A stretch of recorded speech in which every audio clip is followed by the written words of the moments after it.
আউযু বিল্লাহি মিনাশ শাইতানির রাজিম বিসমিল্লাহির রহমানির রহিম। গণতন্ত্র একজোট স্বাধীন বাংলাদেশের গণতন্ত্র জেগে ওঠে স্বাধীনতা শক্তি, জাতি চায় মুক্তি।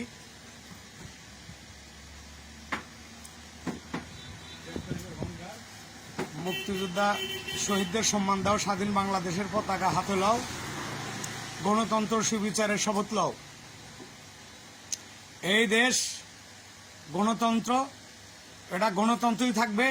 কখনো এই বাংলাদেশ কখনো রাজতন্ত্র হবে না, একতন্ত্র হবে না।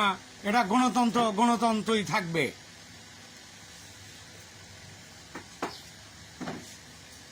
এই বাংলাদেশ এটা পূর্ব পাকিস্তান ছিল, আর পশ্চিম পাকিস্তান আছে, এটা বাংলাদেশের সব মানুষ জানে, সারা বিশ্বের মানুষ জানে।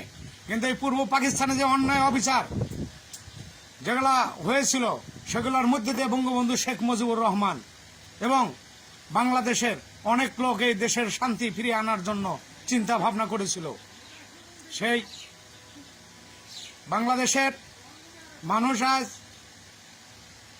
1971 সেই 1971-এর মুক্তিযোদ্ধা করে এই বাংলাদেশ নাম তারা এনেছে। এই বাংলাদেশে 30 লক্ষ শহীদ হয়েছে, যা আমি দেখিনি। 1971-এর পরে আমার জন্ম, কিন্তু সেই স্বাধীন দেশে জন্ম নেওয়ার পরে আমরা এখন দেখছি যে বঙ্গবন্ধু শেখ মুজিবুর রহমান, ওনাকে বলে হলো জাতির পিতা বঙ্গবন্ধু, নাউজুবিল্লাহি মিন জালিক। ওনাকে বলে বঙ্গবন্ধু শেখ মুজিবুর রহমান। ঠিক আছে, তুমি বঙ্গবন্ধু, ভালো, ঠিক আছে। কিন্তু সেই মুজিবের কথা মতো 30 লক্ষ শহীদ, 2 লক্ষ মা বোনের ইজ্জত এবং তাজা বুকের রক্তের বিনিময় শুনেছি 2 লক্ষ মা বোনের সঙ্গম হয়েছে। কিন্তু সেই 2 লক্ষ মা বোনের সঙ্গম যদি হয়ে থাকে, এই দেশ হয়েছে। কিন্তু এই দেশে এই যারা বসবাস করেছিল তাদের এই দেশের দরকার। তুমি হাসিনা, তুমি শেখ রেহানা, তোমরা বাংলাদেশে ছিল না, কিন্তু সবাই সঙ্গম হয়েছে। তাহলে তোমরা দুজন ভালো মানুষ, তোমরা তো কোনো সঙ্গমে লিপ্ত হও নাই। তোমাদের তাজা বুকের রক্তের বিনিময়ে দেশের লাল সবুজের পতাকা হয় নাই। তোমার বাবার রক্ত গিয়েছে, ঠিক আছে। আমার বাপ, চাচা, ভাই, আত্মীয় স্বজন, তাদের কাছে ময়মুরব্বী, দাদা, নানা, এদের রক্ত ক্ষরণ হয়েছে। তো যাই হোক, তুমি শেখ হাসিনা এই বাংলাদেশে স্বাধীন দেশে তুমি যে অন্যায় অবিচার করলা, এই অন্যায় অবিচার করেছো, তুমি অনেক অন্যায় অবিচার করেছো। তোমার আইনমন্ত্রীরাও করেছে, তোমার উকিলরাও বড় বড় কথা বলছে। কিন্তু দেখা গেল যে এই জুলাইয়ের 16 তারিখে যে আন্দোলনটা হলো, সেই বৈষম্য ছাত্র বিরোধী আন্দোলনের মধ্যে দিয়ে শেখ হাসিনা তোমার পতন হয়েছে। তোমার লজ্জা নাই, তুমি বেলজ্জা। তোমার নেতা, তোমার এমপি মন্ত্রীদের তুমি যে পাওয়ার দিয়েছ, সে পাওয়ার দিয়ে মানুষের সাথে এরকম দুর্ব্যবহার করেছ, মানুষের প্রাণ নাশ করেছ, মানুষকে হুমকি দিয়েছ, মানুষের অর্থ হাতিয়ে নিয়েছ, মানুষের ব্যবসা বাণিজ্য সমস্ত কিছু ভণ্ডল করে দিয়েছ। আর সেখানে তোমরা গন্ডগোল করে তোমরা সেই ফায়দা লুটিয়েছ। আজকে তোমার ওই যে হারুন, তারপরে যে আরো কি কয়, সেই সকলেদের নাম লইতেও ঘৃণা করে। তারা আজকে হাজার হাজার কোটি টাকার মালিক হয়েছে। তোমাকে খালি বাহুবা দিয়েছে আর তোমাকে এগিয়ে দিয়েছে, আর তারা কোটি কোটি টাকার পাহাড় তারা গড়িয়েছে। কিন্তু এই স্বাধীন বাংলাদেশে তোমরা যে অন্যায় অবিচার করেছ, আর পাকিস্তান যা করেছিল পাকিস্তানের লোক, সেটাতে তোমাদের সহ্য হয় নাই। আমি মনে করি যে পাকিস্তান যে ছিল, এই বাংলাদেশ পাকিস্তানি মনে হয় ভালো ছিল। কিন্তু তোমার মতো দোসর, তোমার মতো সৈনিক আর তোমার মতো এরকম সন্ত্রাসী সৈনিক আমি আর কখনো দেখি নাই। তুমি তো বাংলাদেশের একজন বড় সৈনিক আমি মনে করি যে বাংলাদেশের সরকার হয়। কিন্তু তোমার মতো এই সৈনিক এই দেশের মানুষকে একবারে শেষ করে দিয়েছো, মিশিয়ে দিয়েছো, পিছিয়ে দিয়েছো, একবারে শেষ করেছো। তারপরে তোমার সেই 16 জুলাই যে এই বৈষম্য ছাত্র বিরোধী আন্দোলনের মধ্যে দেয়া তুমি বাংলাদেশ থেকে তুমি পলায়ন করেছো। এটা কি তুমি ভালো করেছো? এ দেশের কোনো মানুষ কি পালিয়েছে? তুমি পালিয়েছো, তোমার এমপি মন্ত্রী নেতারা সবাই পালিয়েছে। কেন বাংলাদেশের মানুষ জানে। আর বাংলাদেশের মানুষকে তোমরা বুঝাইছো যে আসলে আমরা চোর চুরি করেছি, অন্যায় অপরাধ করেছি, এমন কোনো কাজ তুমি করা বাদ রাখো নাই। তুমি মহিলা মানুষ হয়, তুমি ছেলে মানুষের বুকের উপর পাড়াতে ধরে রাখছো, তারপরে তাকে জবাই করা হয়েছে। আজকে সেই সাংবাদিক ইলিয়াস কোথায়? সেই সাংবাদিক ইলিয়াস এই স্বাধীন বাংলাদেশের মানুষ, তার এই বাংলাদেশে কোনো জায়গা নাই, তার কোনো স্থান নাই। তুমি আয়নাগর চুদাইছো না, আয়নাগর চুদাইছো বেদম মহিলা। তোমার বেটা বড় বড় ভাষা চুদায় না, জনগণের কাছ থেকে ভোট নিব না। তুমি কিসের বালের সরকার? হ্যাঁ, এখন বাংলাদেশ থেকে যায় ওই বাতার বাড়ি ওই নরেন্দ্র মোদীর কাছে গেছ। 40 বছর হলো বাত খোলে না, ফারাক্কা খোলে না, কোনো কিছু খোলে না, আর আজকে ফারাক্কা ফাঁক হয়ে গেছে নাকি তুমি যার কারণে?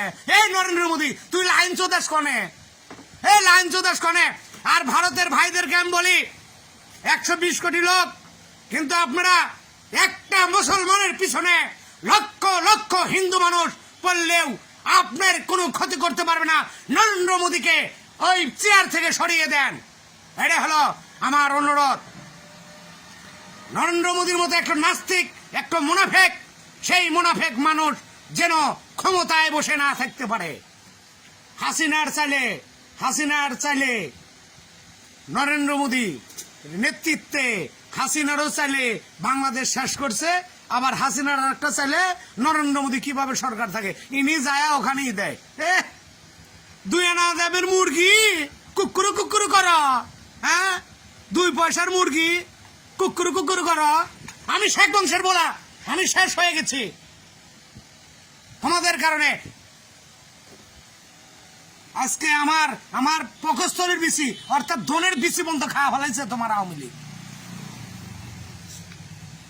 রায়গঞ্জ তারা সলঙ্গার কোন এমপিটা ভালো কাজ করছে এটা বাংলাদেশের মানুষ জানে। বড় দুঃখের বিষয়গুলো বলতে হয়। আজকে তুমি ভারত গেছো আর এমন ব্যাগ বাদ একবারে খুলে গেছে না, মানে তোমার জোয়ারের পানি উঠছে নাকি? নরেন্দ্র মোদী সাবধান হয়ে যাও, মুসলমানের সাথে এরকম আচরণ করবে না। এক হাসিনার কথা মতে সাবধান হয়ে যাও। আর বাংলাদেশের বৈষম্য ছাত্র বিরোধী আন্দোলনের মধ্যে দিয়ে যে অন্তর্বর্তীকালীন সরকার হয়েছে, ডক্টর মোহাম্মদ ইউনূস সাহেব, আমি ওনাকে শুভেচ্ছা জানাই, সালামও জানাই, আসসালামু আলাইকুম। এবং সেই অন্তর্বর্তীকালীন সরকারের সহ উপদেষ্টার প্রতি আমি উদারত আহ্বান জানাই এবং সালাম জানাই, আসসালামু আলাইকুম। আপনারা আপনাদের কাজ বলা আমার ঠিক নয়, তারপরেও বলতে হয় যেহেতু ভিতরে ব্যথা। আপনারা এই তথ্যটা অবশ্যই নেবেন যে ভারতের থেকে যে পানি আসতেছে বাংলাদেশে, সেই পানি কি করে আসে সেটা আপনারা দেখবেন। এই হলো আমার কথা। আপনারা এই তথ্য প্রযুক্তির মাধ্যমে গোয়েন্দা সিআইডি দিয়ে এগুলো আপনারা দেখবেন যে বাংলাদেশের উপর যেরকম অন্যায় অবিচার যে করতেছে, এই অন্যায় অবিচার করা তাদের আসলে এটা উচিত হয়েছে কিনা অনুচিত এটা দেখবেন। এটা ঠিক না বেঠিক এটা দেখবেন, দেখে বিচার করবেন। ভারতের সরকার নরেন্দ্র মোদী তুমি কি হইছ কি তুমি আল্লাহ মানো না, তুমি নবী মোহাম্মদ মুস্তাফা সাল্লাল্লাহু আলাইহি সাল্লামকে তুমি মানো না। তোর মতো নাস্তিককে একবার মুখের ভিতর দিয়ে প্রসাব করে দেওয়া দরকার।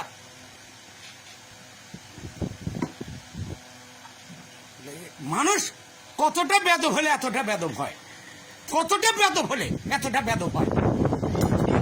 হাসিনার মত পারাইছো, হ্যাঁ নরেন্দ্র মোদী আর হলো হাসিনা, তোমরা সই না কি মিলে যাও আর বাংলাদেশের উপর দিয়ে খালি প্রভাব ফেলাও না। ডলা আমার ভালো লাগে, হ্যাঁ ভালো লাগে। হাসিনা তোমার বেটা কোথায়? সচিবালয় কোথায়? বাংলাদেশের নাগরিক তোমাকে ভোট দিবে না? তুমি বলো ভোট দিবে নেতারা, আমার দলের নেতারা ভোট দিল যেমন এ চোদনার ফোলা। তুই এখন কনে রে চোদনার ফোলা? আমি শেখ বংশের বলা হে তোর মতো চেটাই না, লেখাপড়া করে না, ইংরেজি শোধাও না। বাংলাদেশের মানুষ বাংলা শোধাও না, ইংরেজি শোধাও। বড় দুঃখের সাথে বলতেছি। আরেকটি কথা, আমাদের অন্তর্বর্তীকালীন সরকারের কাছে আমার একটু অনুরোধ যে আমার এই বাংলাদেশের মানুষ শেখ হাসিনা থাকার সময়, ক্ষমতায় থাকার সময় হলো অনেক লোকে কি ফাঁসি দিছে, সেই ফাঁসির রায় ইংলিশে করছে, সেইটা আবার জাতীয় সংঘ নাকি ট্যাক্স এটা বাংলায় করলে। তাই আমার বাংলাদেশে তার ফাঁসি নাই, কিন্তু তারপরে আমার বাংলাদেশে যেন এই বাংলা ভাষায় থাকে এবং রায়, যে রায় হোক বাংলায় যেন থাকে, ইংলিশে যেন না হয়। আপনার সাথে সারা বিশ্বের সাথে যোগাযোগ এবং আপনাকে সবাই চেনে এবং জানে, সেই হিসাবে আপনার কাছে আমার অনুরোধ, করজোর অনুরোধ, যে সকল রায় যেন বাংলায় হয়, ডাক্তার রিপোর্টগুলো যেন বাংলায় হয়, যেগুলো পরীক্ষা নিরীক্ষা করবে তারা যেন বাংলায় লেখে, এই ইংরেজি ফিংরেজি এগুলো চলে যায়, আমি এটা মনে করি।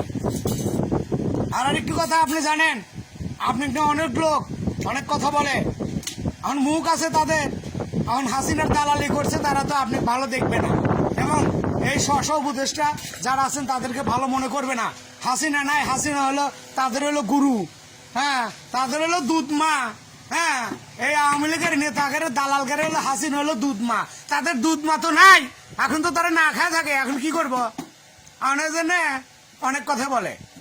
তা যাই হোক, আমি আরেকটি কথা আমি মনে করি যে বৈষম্য ছাত্র বিরোধী আন্দোলনের মধ্যে আমার আরেকটি কথা, বৈষম্য ছাত্র বিরোধী আন্দোলনের মধ্যে দিয়ে আবু সাইদ ভাই উনি ইন্তেকাল করলেন, শহীদ হইলেন। আমি মনে করি যে এই ছাত্রর ভিতর থেকে দুইটা ছাত্র নিছেন, নাহিদ এবং আরিফ, নাহিদ ভাই এবং আরিফ ভাই, এই 8 জন ছাত্রর তালিকার মধ্যে থেকে নিয়েছেন দুটা। কিন্তু আরও যদি কোনো কোঠা থাকে বা কোনো থাকে, অকশন থাকে, সেই অকশনগুলোতে সেই ব্যবস্থা করবেন। আরও 6টা ছাত্র আছে, এখন সেই ছাত্রর ভিতরে যদি 5টাও নেন, তাহলে ওর ভিতরে যদি আমাকে রাখতেন, আমি অন্তত এই বাংলাদেশের মানুষ হিসেবে আমি ধন্য মনে করতাম নিজেকে, যে আসলে আমার বাবা জন্ম দিয়েছিল, আমার মা পেটে রেখেছিল, আমি গরিব, আমার কোনো কিছু নাই, ঘরগুলো তো ভেঙে পড়ে শেষ হয়ে গেছে। তাই আওয়ামী লীগের সময়ও অনেক নেতারা দেখা গেছে যে আমার উপরই তোরসব করেছে, আমার ঘর দুয়ার সব কিছু ভাঙ্গা। তাই আসলে শয়তান যেখানে, হ্যাঁ, সেখানে যা সবাই শয়তানের সাথে যোগসাধি করে। তো যাই হোক, আমি কথাটা বললাম, এই প্রস্তাবটা রাখলাম, যদি আপনি অন্তর্বর্তীকালীন সরকার, আমি আপনার কাছে অনুরোধ জানাই, যদি আমাকে ওই জায়গায় রাখা যায়। আমি ঢাকায় গিয়েছিলাম, আমি একবার 2 দিন থেকেছি, আবার যা 4 দিন থেকে আমি মরেই গেছিলাম প্রায়, মানে ক্ষুধার তাড়নায় আর ঘুমের রাতে আমি একবার শেষ হয়ে গেছিলাম। এই জন্য আমি চলে আসছি, ঢাকা থেকে আমি চলে আসছি। এখন আমি না বাঁচার মতো। এই যে আজকের চেহারা দেখুন, আর এর আগের থেকে কয়েকদিন কথা বলছি, দেখেন সেই চেহারা আর আজকের চেহারা অনেকটা ভালো লাগে আর কি। তো যাই হোক, আমি অসুস্থ হয়ে গেছিলাম। যদি আপনাদের মনে চায় বা ভালো লাগে, তাহলে আমাকে ওটির একটা চেয়ারে বসার সুযোগ করে দিলে আমি মনে করি যে দেশের মানুষ ভালো থাকবে, আল্লাহর রহমতে সবাই মিলেই কাজ করব। আমার একার পক্ষে তো ভালো করা সম্ভব নয়। আর এই স্বসহায়তে যারা আছেন তারা ভালো মানুষ আমি জানি, কিন্তু ওই ব্রিগেডিয়ার সাকাত হোসেন যেভাবে কথা বলছিল, স্বরাষ্ট্রমন্ত্রীর পদ দেওয়া হয়েছিল, দায়িত্ব দেওয়া হয়েছিল, উনি তো মানে নিজেই মাতবাড়ি করে, মানে উনি না জানি কি পাইছে, হরিণুটের খাজা খাইলে আওয়ামী লীগের গুণগান না, উনি আওয়ামী লীগের দালালি পছন্দ করে, মেজাজটা একবারে কষেই জায়গা। দেশের মানুষ বাঁচেন, ও আওয়ামী লীগের দালালি করে, কয় হাজার হাজার মানুষ মেরে আপনার আসতে হবে, আপনি একটা ভালো দল, শক্তিশালী দল, এই তোর এই দালালি করা লাগবে, ঠিক সে। আচ্ছা, যাই হোক, অনেক কথা বললাম। বাংলাদেশবাসীর প্রতি আমার উদারত আহ্বান, আপনারা সবাই ভালো থাকবেন, আপনারা যেন অন্যায় না করেন, এবং অন্তর্বর্তীকালীন সরকারের উপদেষ্টা ডক্টর মোহাম্মদ ইউনূস সাহেবের যেটা নিষিদ্ধ করবে সেটা মানবেন, যেটা হুকুম করবে সেটা করবেন। হ্যাঁ, উনি খুব ভালো মানুষ, ওনাকে হাসিনা অনেক কথা বলেছে, ওনাকে বলে পদ্মা সেতু চুবা চুবা মারবো ডক্টর ইউনূসকে, দেখছে। আরে ডেমনি কয় কি, দেখ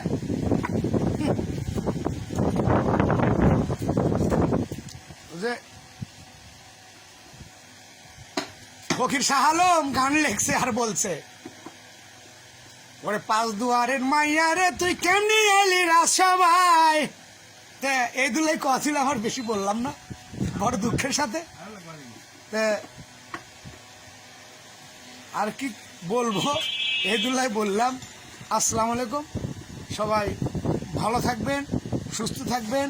এই কথা বলে আমি গণতন্ত্র একজোটের মালিক শেখ মোহাম্মদ শরীফুল ইসলাম শরীফ এইখানে বক্তব্য শেষ করছি।